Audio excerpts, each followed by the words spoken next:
નમસ્કાર મિત્રો, મજેદાર યુટ્યુબ ચેનલમાં આપ સર્વે સાથીઓનું ફરી એકવાર સ્વાગત છે। મિત્રો, હાલના તાજા સમાચાર જેમાં જાણો કારણ વગર કોણે વડાપ્રધાન મોદીને મારી થપ્પડ।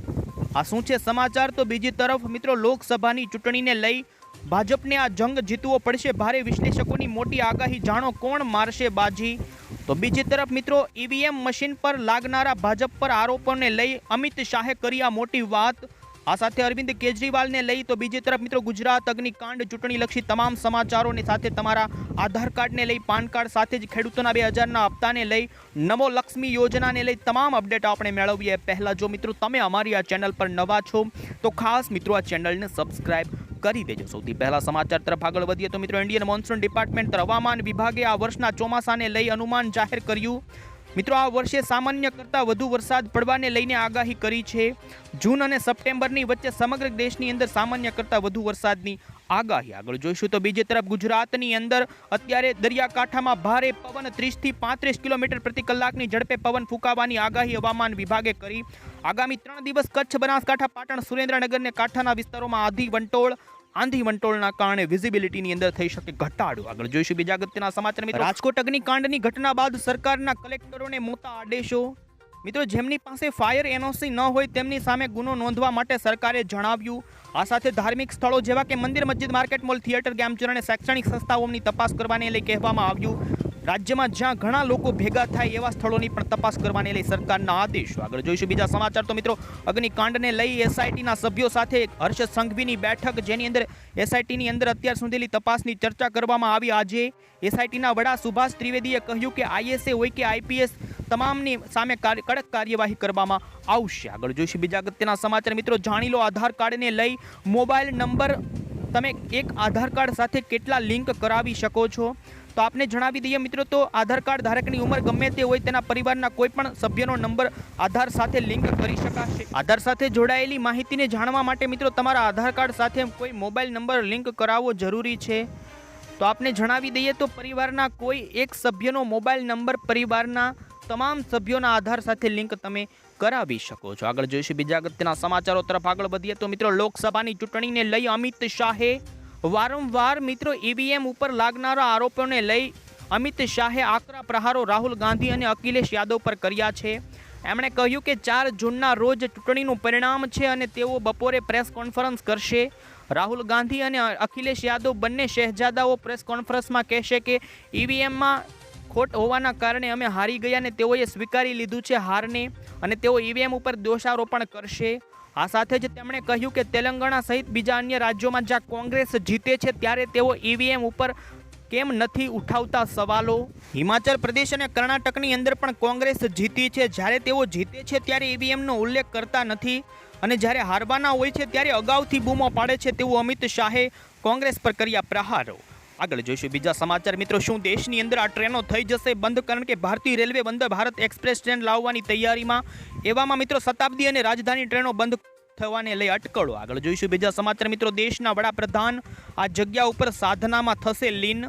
ચૂંટણીનો પ્રચાર પૂર્ણ કર્યા બાદ મિત્રો કે જ્યાં સ્વામી વિવેકાનંદે પણ ધ્યાન કર્યું હતું, કન્યાકુમારીના રોક મેમોરિયલની અંદર વડાપ્રધાન 1 દિવસ અને 1 રાતનું ધ્યાન કરશે। 30મી મેથી સાંજથી 1 જૂનની સાંજ સુધી તેઓ ધ્યાન મંડપમાં ધ્યાન કરશે। આગળ જોઈશું બીજા સમાચાર મિત્રો વિદ્યાર્થીઓ માટે મહત્વના સમાચાર, નવી યોજના નમો લક્ષ્મી યોજના મિત્રો જેની અંદર મિત્રો રાજ્યની 10 લાખ જેટલી વિદ્યાર્થીઓને સહાય કરવામાં આવશે। મિત્રો નમો સરસ્વતી નમો લક્ષ્મી યોજના હેઠળ 9 થી 10 ધોરણમાં ભણનારી વિદ્યાર્થીઓને 10,000ની સહાય અને 11-12 ધોરણમાં ભણનારી વિદ્યાર્થીઓને 15,000ની સહાય આપવામાં આવશે। આવનારી 27 જૂને પ્રથમ હપ્તો શરૂ થશે। આ 27મી મેથી એમનું રજિસ્ટ્રેશન શરૂ કરી દેવામાં આવ્યું છે અને આ યોજનાને લઈ સંચાલક મંડળની ભલામણ સરકારને કરવામાં આવી છે કે દીકરીઓના ખાતાની અંદર આ સહાય ડાયરેક્ટ કરવામાં આવે। નમો સરસ્વતી નમો લક્ષ્મી યોજના। આગળ જોઈશું બીજા સમાચાર મિત્રો લોકસભાની ચૂંટણીને લઈ જાણો કોણ મારશે બાજી? વિશ્લેષકોની મોટી આગાહી મિત્રો ઘટશે ભાજપની સીટો, શું ઇન્ડિયા ગઠબંધનને ફાયદો થશે? મિત્રો આપને જણાવી દઈએ તો 4 જૂનના રોજ ચૂંટણીનું પરિણામ જાહેર થશે અને સૌ કોઈ લોકો આતુરતાથી રાહ જોઈ રહ્યા છે। એવામાં મોદીની લોકચાહનાના આધારે મોદી જ જીતશે બહુમતીથી એવું અત્યારે જોવાઈ રહ્યું છે, પરંતુ નિષ્ણાંતો કંઈક અલગ કહી રહ્યા છે। તેઓ વોટિંગ અને તેની પેટિંગના આધારે તેઓ સર્વેના તારણના આધારે તેમણે કહ્યું એમાં પણ આપને જણાવી દઈએ મિત્રો, ચૂંટણી વિશ્લેષક એવા યોગેન્દ્ર યાદવે આગાહી કરતા કહ્યું કે વિપક્ષી ગઠબંધન ઇન્ડિયા એનડીએ કરતાં વધુ બેઠકોથી જીતશે. અત્યારે ભાજપ 400 જેટલી બેઠકોનો દાવો કરી રહ્યું છે, પરંતુ મિત્રો યોગેન્દ્ર યાદવનું કહેવું છે કે ભાજપને 400 સીટો નહીં મળે. 1 જૂને 7મા તબક્કાનું મતદાન યોજાશે, જેની અંદર ભાજપ યુપી અને બિહારની અંદર ભારે ધક્કો થશે ભાજપને. એમણે કહ્યું મિત્રો કે વર્તમાન રાજકીય પરિસ્થિતિ મુજબ ભાજપને 250થી ઓછી બેઠકો મળશે. ભાજપને યુપી અને બિહારમાં છેલ્લો ધક્કો મળી શકે છે. આવી સ્થિતિની અંદર એનડીએ બહુમતી મેળવી શકશે નહીં. સાથે ઇન્ડિયા બ્લોકને એનડીએ કરતાં વધુ સીટો મળવાની શક્યતા. આ રીતે ભાજપને બહુમતી નહીં મળે એ રીતે યોગેન્દ્ર યાદવે કહ્યું છે. ને મિત્રો 7મા તબક્કાનું મતદાન 1 જૂનના રોજ યોજાશે. આ લોકસભા ચૂંટણીના છેલ્લા 5 તબક્કાની અંદર યોગેન્દ્ર યાદવે કહ્યું કે ભાજપે લગભગ 50 સીટો ગુમાવી દીધી છે. આ 6થા તબક્કામાં ભાજપ સીટો હજુ ગુમાવશે અને આ રીતે ભાજપને 272 જેટલી સીટો મળી શકે છે. આ રીતે કહ્યું. આગળ જોઈશું બીજા સમાચાર મિત્રો. મોદીને હારવાને લઈ પાકિસ્તાની એક પૂર્વ મંત્રીએ વાત કરી. મિત્રો પાકિસ્તાની પૂર્વ મંત્રી ફવાદ ચૌધરીએ કહ્યું કે ભારતની અંદર મોદી હારવા જોઈએ. ભારતની અંદર મુસ્લિમો મુશ્કેલ પરિસ્થિતિમાં સામનો કરી રહ્યા છે. આવી સ્થિતિમાં નરેન્દ્ર મોદી ચૂંટણી હારે તે જરૂરી. દરેક પાકિસ્તાની ઈચ્છે કે ચૂંટણી મોદી હારે. ભાજપ અને આરએસએસનું ગઠબંધન પાકિસ્તાન અને મુસ્લિમો પ્રત્યે નફરત ફેલાવી રહ્યું છે. ભારતીય મતદાતા મૂર્ખ નથી. રાહુલ હોય, કેજરીવાલ હોય કે મમતા બેનર્જી, જે પણ તેમને હરાવશે તેમને મારી શુભેચ્છા. આ રીતે તેમણે કહ્યું. આગળ જોઈશું બીજા સમાચાર મિત્રો. દિલ્હીના મુખ્યમંત્રી અરવિંદ કેજરીવાલને સુપ્રીમ કોર્ટ તરફથી મોટો ઝટકો પડ્યો છે. આપને જણાવી દઈએ કે 2 જૂન સુધી તેમને વચગાળાની જામીન આપવામાં આવેલી હતી. તેઓને મની લોન્ડરિંગના કેસની અંદર જેલમાં નાખવામાં આવેલા છે. તેમણે મિત્રો 7 દિવસના વચગાળાના જે જામીન છે એમને વધારવાને લઈને સુપ્રીમ કોર્ટમાં અરજી કરી હતી. અરજીમાં તેમણે મેડિકલ ચેકઅપને ટાંક્યું હતું. ત્યારે સુપ્રીમ કોર્ટે તેનો સ્વીકાર કર્યો નથી, ઇનકાર કરી દીધો છે. આવી સ્થિતિમાં હવે કેજરીવાલને મિત્રો 2 જૂને આત્મસમર્પણ કરવું પડશે, જેલમાં જવું પડશે. ચૂંટણીના પરિણામ પહેલા કેજરીવાલને જેલમાં જવું પડશે. 2 જૂને તેઓ જશે. આગળ જોઈશું બીજા સમાચાર મિત્રો. વડાપ્રધાન નરેન્દ્ર મોદીને લઈને એક મહત્વની વાત. મિત્રો એક ટીવીના ઇન્ટરવ્યૂની અંદર વડાપ્રધાન નરેન્દ્ર મોદીનું ઇન્ટરવ્યૂ ચાલતું હતું, ત્યારે આ ઇન્ટરવ્યૂની અંદર નરેન્દ્ર મોદીએ તેમના બાળપણના દિવસો યાદ કર્યા. તેણે તેની સાથે બનેલી એક દર્દનાક વાર્તા પણ સંભળાવીને મોદીએ કહ્યું કે મેં મારા સામાન્ય જીવનમાં અપમાન સહન કર્યું છે. પીએમ મોદીએ કહ્યું કોઈ મારી સાથે દુર્વ્યવહાર કરે તો મને હવે આશ્ચર્ય લાગતું નથી, કારણ કે અમે બાળપણથી આ બધું જોયું અને સહન કર્યું છે. પ્રખ્યાત લોકો પણ આપણી સાથે આવું જ કરતા હોય છે.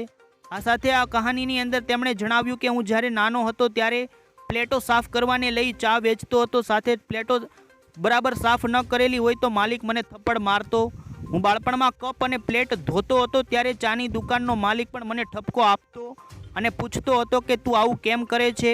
ચા વાસી હોય તો મને થપ્પડ મારતો. મેં બાળપણમાં આ બધું સહન કર્યું છે, તેથી મને કોઈ ફરિયાદ નથી. તો આ રીતે મિત્રો નાનપણમાં વગર કારણે મોદીએ થપ્પડો ખાધી એવું એમણે પોતાના ઇન્ટરવ્યૂમાં કીધું છે. આગળ જોઈશું બીજા ખેડૂતોના સમાચારો મિત્રો. ખેડૂતોના 2000ના હપ્તાને લઈ આપણે જાણી લઈએ તો મિત્રો પીએમ કિસાન સન્માન નિધિ યોજનાનો 17મો હપ્તો આ જૂન મહિનાની અંદર ખેડૂતોના ખાતાની અંદર આવશે. ચૂંટણીના પરિણામ બાદ મિત્રો આવી શકે છે, પરંતુ 5 થી 15 જૂન વચ્ચે મિત્રો ડ્રાઈવ ચલાવવામાં આવશે, જેની અંદર એવા ખેડૂતો કે જેમણે હજુ કેવાયસી મિત્રો સીએસસી સેન્ટરે જઈને ન કરાવ્યું હોય તો કરાવી દેજો, નહીં તો આ ખાતું તમારું બંધ થઈ શકે છે. હપ્તો પણ બંધ થઈ શકે છે. જમીનની ચકાસણી પણ ન કરાવી હોય તો કરાવી દેજો. હવે પછી ટૂંક સમયની અંદર 17મો હપ્તો ખેડૂતોના ખાતામાં આવશે.